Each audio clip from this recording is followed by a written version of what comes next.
Okay, so here we can see an overview for our basic base bot documentation. In the beginning, we can see how we would edit the code variable of this particular C file with the commands we wanted to execute. We would be using one command per line, and we have a list of commands below that we can execute. We can look at each of these commands and their corresponding arguments to see how we would use it and what it would actually do. For example, if we wanted to blink the light on the robot, we could use the variable del and put in a delay in seconds, and then a variable numblinks to tell it the number of times to blink. So from there, we could execute any of these on the robot to make it drive around and make the indicator light change and such.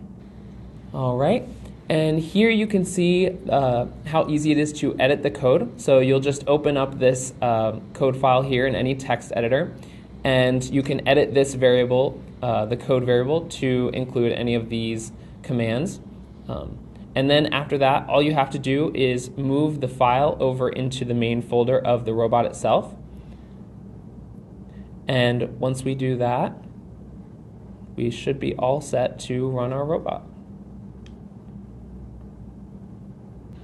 Okay, so now we're ready to run our robot. So we just plug it in and watch it go.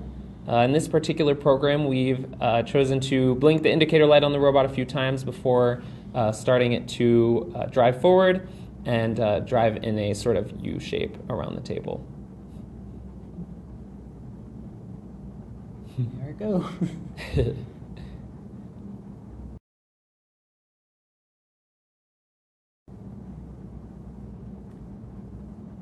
Yeah, so that's how easy it is